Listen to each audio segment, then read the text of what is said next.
Hello, Dumelang, Sanbonani, Molueni, and a warm welcome to the Maths Genius video tutorial series brought to you by SABC Education. In these tutorials, we help you unleash the mathematical genius in you by showing you key mathematical concepts and how you can master them for success like a true genius. So, today we're going to be looking at irrational numbers. I don't know who came up with these names because I know that something that is irrational doesn't make sense. So I guess these numbers that we're looking at today don't make sense at all. But anyway, just a recap. Let's look at rational numbers, right? Rational numbers. We know that rational numbers can be written in the form of a over b as a fraction. For example, right?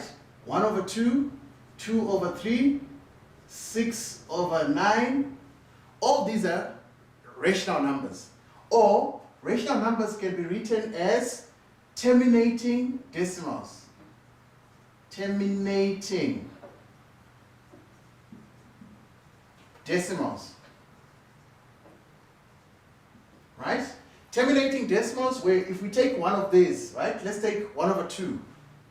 It can be written as 0.5, which is a terminating decimal. But it means that it doesn't go on and on forever, but stops, and this one stops after one decimal place. If you take, for example, 1 over 4, it would be equal to 0.25, meaning that it doesn't go on forever. That's why it's called a terminating decimal.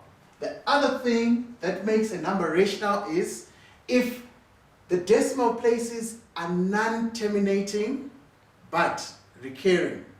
For example, right, so let me just write this down. Non-terminating and recurring. Recurring. For example, right, 1 over 3 will be equal to 0.33333, and it will go on forever. So once you've got this situation where it's non-terminating, recurring, then you know it's a rational number. But now, our focus today is on irrational numbers. So, irrational means not rational. Not rational. So in describing irrational numbers, we just use our definitions for rational numbers to negate it. So for example, the first point, right, is that irrational numbers, right, irrational numbers cannot be written as fractions, right? So cannot be written in the form a over b. So if you can't represent a number as a over b, then you know that it's not irrational, right? Yes, it's not rational, that is, it's irrational.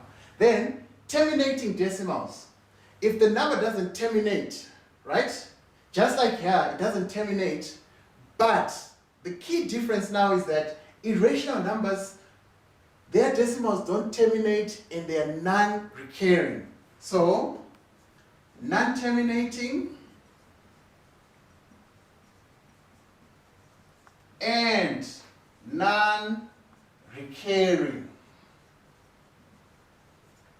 So once you have this situation where it's non-terminating and non-recurring, then you know that that number is going to be irrational. So in mathematics, there are standard irrational numbers that everyone knows about. And I want you to be able to take your calculator and try and put them and evaluate them, right? For example, square root 2. Take your calculator out, punch it in, and tell me what the decimal point is going to be, right? Another example would be pi. Yes, pi, the famous pi. That is one of the most famous irrational numbers. There's another one, E. So, using these three examples, try and figure out if it's ever going to be a recurring, if it's ever going to be a terminating decimal, or can it be written as A over B? If it can't, then you know that it's irrational. Thank you.